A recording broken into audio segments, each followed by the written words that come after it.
Hey, welcome back, everybody.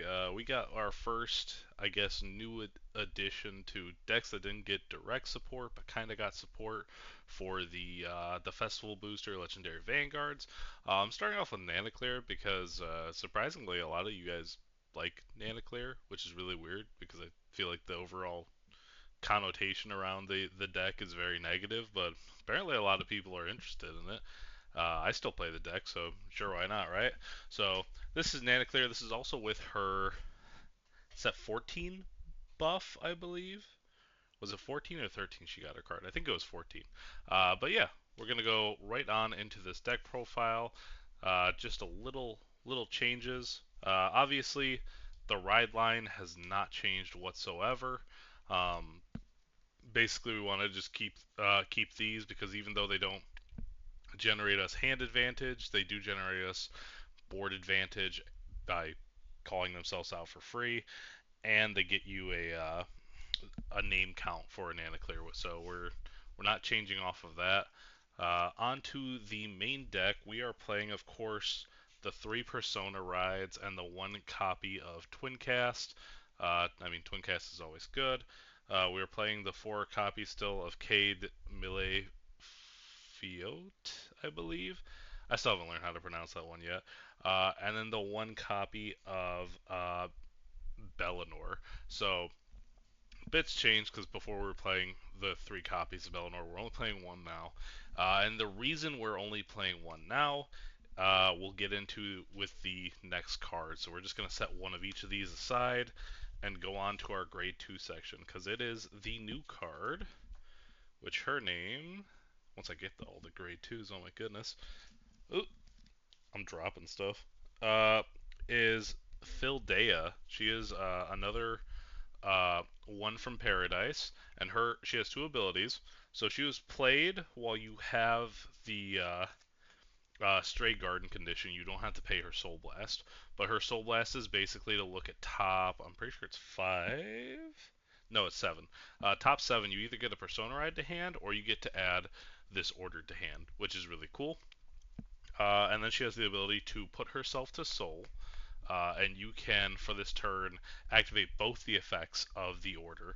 So the order, normally you'd either pick something to bring back and give it 5k, or you give something 5k and it'd have the ability to get a crit when it restands. So it's really nice that we can fire off both of those. For the first ability, the reason why it's really important is because if we find this, we also get to reveal this and draw an extra card. So basically, our Vanguard is going to top check to either add this to hand and draw a card, or this card is going to top check to add to hand and draw a card. Uh, Bellior obviously has the ability that she can't get a crit if chosen by the order's ability, right? But the reason we still play it is because not every time that you use this card, you're not always going to be able to put it to soul to get both of the abilities of the set order. So I play the one copy just as a like, you know what? We can if we don't have this going, we can use the order to revive it back, give it +5, and then it still will restand with the crit. So it's just a little backup plan just in case we do not hit uh, this card every single turn, which I mean, you're not guaranteed to every single turn, right? We are still on 4 copies of Lee's Feather Dragon. I mean, the card's pretty good. We are still on 4 copies of Weaslin, and we are on, of course, one of the Ace unit and 1 copy of Tideline Dragon. We dropped it down to fit in a couple more cards, so it still does come up. There are some games that I've had where like I've kind of missed the second tide line, which you could argue you could cut this, but then I feel like you're missing out on your extra energy, so it's kind of rough. But I think it's fine to only have the one copy because you should eventually see it because you're constantly deck thinning. And then we're on to the grade ones. We have, of course, 3 copies of Florus, 2 copies of the Little Cabbage, 4 perfect guards, and of course, I did not even put that out right. Oh my goodness, there we go. And of course, 2 copies of the new Fairy of Bereavement Opshid. Uh, So this is the new Persona ticket maker for Stokia. Just on play from deck or hand once per turn. Add the quick ticket to your hand by revealing a Vanguard with Persona Ride in your Ride deck or on your Vanguard. And then if you block with the quick ticket, you can Soul Blast 1 to move her to the guard circle too, which is really nice. Uh, you don't need a full field of Paradise units, so we always have room for like one random non-one. Obviously, your grade 2 front rows are always going to be the Paradise units, but this you can just kind of sneak into the back row, and it's a nice. It gets you a little shield. That's the big thing about this deck is the guard value isn't super great before this card. It feels like it got a lot better with the addition of this card, and obviously you could argue like, oh, well you could play like the new Blitz order in the next set, but we do kind of want to rush early, so it's nice to have that option.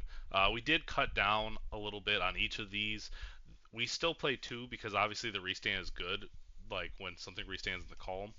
But I don't think games last long enough to warrant playing the extra copies for if we uh, if we want to play one from drop.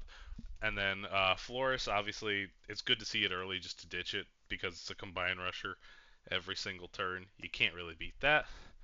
Moving on to the trigger count, which has also not changed, but we'll still talk about it. Bless Favor's still the best over trigger. We're still playing 8 criticals. We're still playing 3 fronts, and we're still playing 4 heals. Again, there's the argument to go to 4 fronts, and I really think that we should go to 4 fronts, but it's kind of one of the win conditions that I've had, like in playtesting with this deck sometimes, is just flipping 2 crits. So it's kind of like darned if you do, darned if you don't, right? But with how fast the meta is, you do have to hope for a little bit of sacking, and that's just how it's going to have to be. But yeah, this deck, uh, this deck did get a huge buff in the form of that grade 2. I think that card is like a literal custom card for the deck. The only issue is it doesn't fix the overall deck issues of not being that good, right? But it's still a very fun deck. I think it's still relatively budget too, so uh, definitely, if you were still on the fence, I think you should pick this deck up. It's very fun. But yeah, that's going to do it for this one. I'm going to catch you guys in the next one. Peace out.